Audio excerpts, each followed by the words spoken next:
بسم اللہ الرحمن الرحیم۔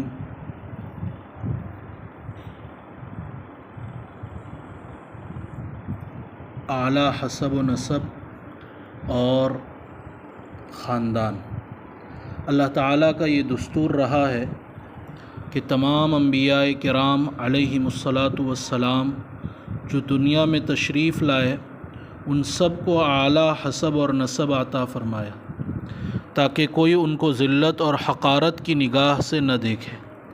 اسی لیے قرآن کریم کی ایک آیت جس کو ہم یوں پڑھتے ہیں لقد جاءکم رسول من انفسکم، جس کا ترجمہ یہ ہے کہ تمہارے پاس رسول آیا ہے جو تم ہی میں سے ہے، لیکن اس آیت کی ایک قرأت اس طرح بھی ہے لقد جاءکم رسول من انفسکم، جس کا ترجمہ یہ ہے کہ تمہارے پاس رسول آیا ہے جو تمہارے اندر سب سے زیادہ بہترین خاندان میں سے۔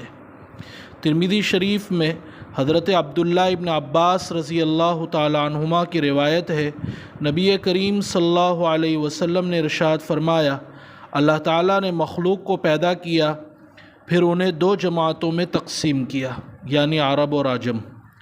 میرے لیے اس میں سے سب سے اعلیٰ جماعت کو منتخب فرمایا، یعنی عرب، اور پھر اس جماعت کو مختلف قبیلوں میں تقسیم فرمایا، پھر قبائل میں سے بہترین قبیلہ میرے لیے چنا، یعنی قریش، پھر اس قبیلوں کو خاندانوں میں تقسیم کیا اور مجھے اس میں سے بہترین خاندان میں پیدا فرمایا، یعنی بنی ہاشم۔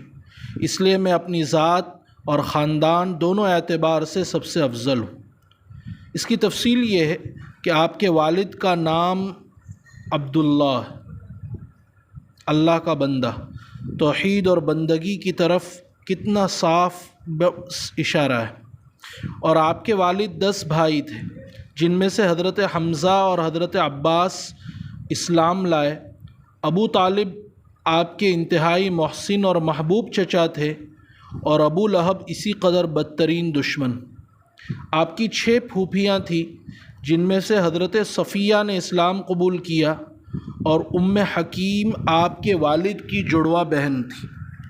دادا کا نام عبد المطلب ہے، پردادا کا نام ہاشم، ہاشم کے معنی توڑنے والا، چونکہ وہ انہوں نے حاجیوں کو وہ روٹی چور کر کھلاتے تھے، اس لیے ان کا لقب ہاشم پڑ گیا۔ اور ہاشم کے والد کا نام عبد مناف، ان کے والد ہیں قصی اور ان کے والد ہیں کلاب۔ اللہ کے رسول صلی اللہ علیہ وسلم کی والدہ کا نام ہے آمنہ، امن و امان کے حق میں ایک مستقل نیک فعال۔ نانا کا نام ہے وہب، اور پر نانا کا نام ہے عبد مناف، اور ان کے والد کا نام ہے زہرہ، ان کے والد ہیں کلاب۔ گویا کلاب پر جا کر ددھیالی اور ننھیالی سلسلہ مل جاتا ہے۔ گویا کلاب کے بعد والد والدہ دونوں کا خاندان ایک ہی ہے۔ پھر کلاب سے لے کر عدنان تک 10 یا 12 تقریباً آبا و اجداد ہیں، اور عدنان سے لے کر حضرت اسماعیل علیہ السلام تک آپ کے 40 آبا و اجداد ہیں۔ عدنان تک کے نسب کے بارے میں تو اتفاق ہے، بخاری شریف میں بھی یہ نسب موجود ہے، مگر اس کے آگے اختلاف۔ اس بارے میں اعتماد کے ساتھ کوئی بات کہنا ممکن نہیں۔ بس یہ سمجھیے کہ 60 یا 65 پیڑھیاں آپ کے اور حضرت ابراہیم علیہ السلام کے درمیان گزری۔ بہرحال آپ کے آبا و اجداد میں ایک نام فہر ابن مالک کا ملتا ہے، ان کی اولاد کو قریش کہتے ہیں۔ قریش کے بہت سے معنی بیان کیے گئے ہیں۔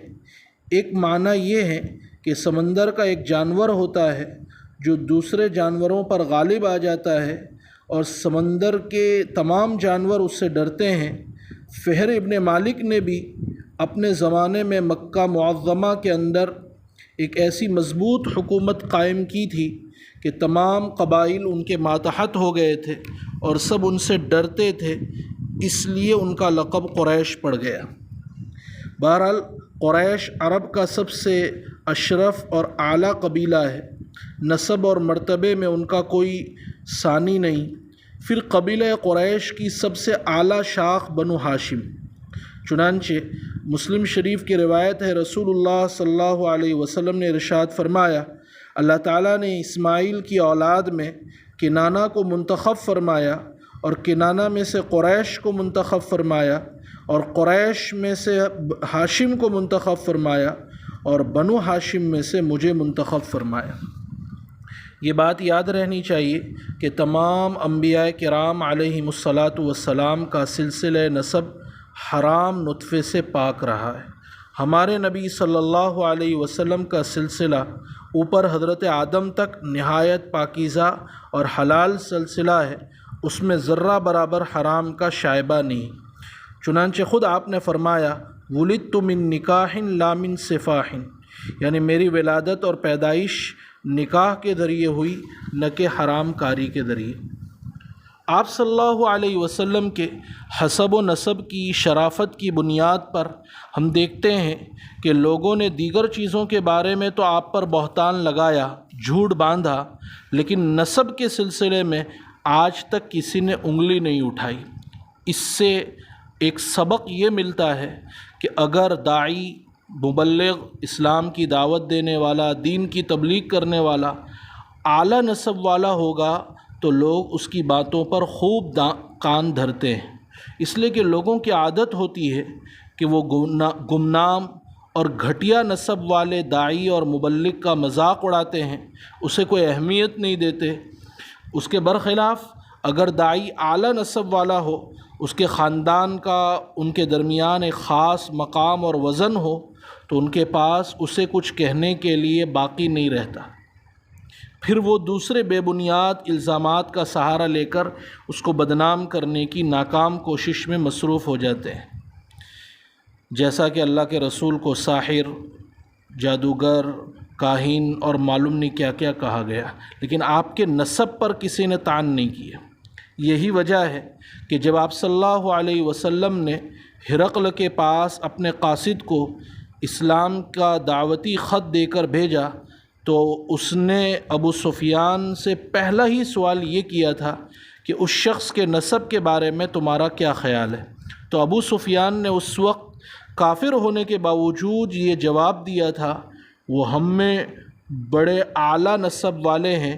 اس پر ابو سفیان سے ہرقل نے رماق اور تبصرہ کرتے ہوئے کہا تھا، یہ میں تم سے اس لیے پوچھ رہا ہوں کہ دراصل اللہ تعالیٰ ایسے ہی شخص کو نبوت کے لیے مبعوث فرماتے ہیں جو شریف النسب اور اعلیٰ حسب و نسب والا ہو۔ ویسے تو اسلام اعمال کے مقابلے میں حسب و نسب کو کوئی اہمیت نہیں دیتا۔ حدیث میں ہے، من بطأ بہ عملہ لم یسرع بہ نسبہ، جس کا عمل اس کو پیچھے کر دے، یعنی عمل میں وہ کوتاہ ہو تو اس کا نسب اس کو آگے نہیں کر سکتا۔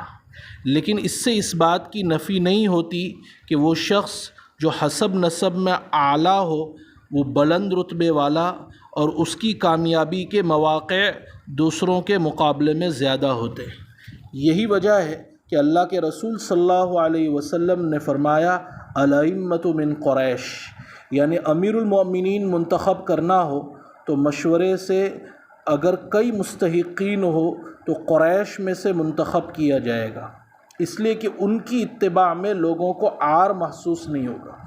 اور اگر کوئی کسی گھٹیا نسب والا ہو، چاہے وہ اخلاق کے اعتبار سے، اعمال کے اعتبار سے کتنا ہی بہترین کیوں نہ ہو، لیکن لوگ اس کی اتباع میں عار محسوس کرتے ہیں۔ ایک روایت میں اللہ کے رسول نے فرمایا، خیارکم فی الجاہلیہ خیارکم فی الاسلام، تم میں جو لوگ زمانے جاہلیت میں بہترین تھے یعنی اعلیٰ حسب نسب والے، اسلام میں بھی وہی بہترین ہے، بشرطے کہ وہ دین کی سمجھ بوجھ حاصل کر لیں۔ رسول اللہ صلی اللہ علیہ وسلم سے محبت کا تقاضا یہ ہے کہ اس قوم سے محبت کی جائے جس میں آپ کا ظہور ہوا یعنی عرب، اس قبیلے سے عقیدت کا اظہار کیا جائے جس میں آپ کی ولادت ہوئی یعنی قریش، اور یہ محبت اور عقیدت اس لیے عربوں اور ان میں سے قریش کو اس لیے حاصل ہوئی کہ اللہ کے رسول صلی اللہ علیہ وسلم عرب تھے اور آپ قریش میں سے تھے۔ لیکن کتنے افسوس کا مقام ہے کہ اسلام دشمنوں نے نائی کو خلیفہ اور قصاب کو گوشت بیچنے والے کو قریش کا لقب دے دیا۔ اللہ تعالی ہمیں جو سبق ذکر کیا گیا اس سے سبق حاصل کرنے کی توفیق عطا فرمائے، قریش اور عربوں کا احترام نصیب فرمائے۔ یا رب صلی وسلم دائما ابدا علی حبیبک خیر الخلق کلہم۔